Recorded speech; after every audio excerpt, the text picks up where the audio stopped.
আসসালামু আলাইকুম আপু। ওয়ালাইকুম আসসালাম। আসসালামু আলাইকুম। ওয়ালাইকুম আসসালাম। আপনার নাম কি আপু? আমার নাম শারবিন। পারবিন। জি জি। বয়স কত?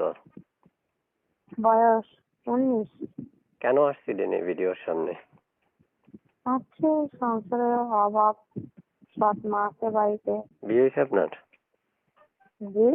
বিয়ে হয়েছিল? না না, বিয়ে শাদী এখনো হয় নাই। আরো জোরে কথা বলেন, আরো জোরে কথা বলেন। না, হয় নাই।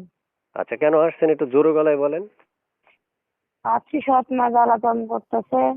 বোন আছে, ছোট বোন। আচ্ছা, এখন মনের মারা মতো ধরে মানুষ অনেক। চাইতে আসছেন, যদি পান তাহলে বিয়ে করবেন তাকে। জি জি জি। আচ্ছা, আপনি যেটা নাম্বার থেকে ফোন করেছেন, নাম্বারটা কার? এই নাম্বারটা আমার। এই নাম্বারে ফোন করলে আপনি সবসময় কথা বলবেন? জি জি। তো দর্শক, আপনারা শুনতে পেরেছেন, এখন যে আপুর সাথে কথা বলছি উনি প্রতিবেদন আসছে মনের মতো মানুষ পাওয়ার জন্য। যদি পেয়ে যায় তো উনি কথা বলবে আপনাদের সাথে। তো আপনার শুনতে চাচ্ছি যে আপনার একটা ছবি দিয়েছিলেন, এটা কার?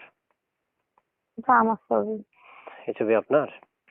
জি জি, আমার ছবি। সব সময় পাওয়া যাবে আপনার নাম্বারে কল দিলে? আপনাকে ইমু ইমু নাই না আপনার?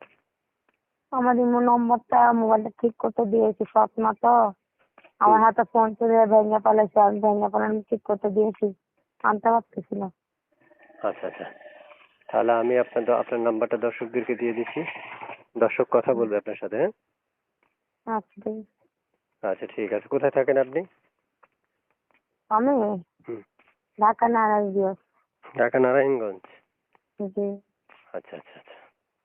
প্রিয় দর্শক, ঢাকা নারায়ণগঞ্জ থেকে যুক্ত হয়েছে আপুর মধ্যে একটা কথা বলে রাখছি, যারা যুক্ত থেকে ভিডিও দেখছেন তারা চ্যানেল এখনই সাবস্ক্রাইব করে আপুকে কল করতে পারেন। আপু আপনাদের সাথে কথা বলবে, এক এক করে যত তথ্য দেওয়ার দরকার সকল তথ্য দিয়ে আপনাদেরকে সহযোগিতা করবে এ ব্যাপারে। তা আপু, শেষ প্রশ্ন করি, যে হচ্ছে আপনি যে নাম্বারটা আমাকে দিলেন, হ্যাঁ, এই নাম্বার আমি দিয়ে জি। দিচ্ছি, কিন্তু একটা কলও কেটে দেওয়া যাবে না। একটা কল, হুম। প্রত্যেকটা কল আপনি রিসিভ করতে হবে। এটা আমাকে কথা আচ্ছা। দিতে হবে যে আমি কল রিসিভ করব, কথা দিলাম। না না ভাই, রিসিভ করবো, কথা দিলাম। আচ্ছা ঠিক আছে।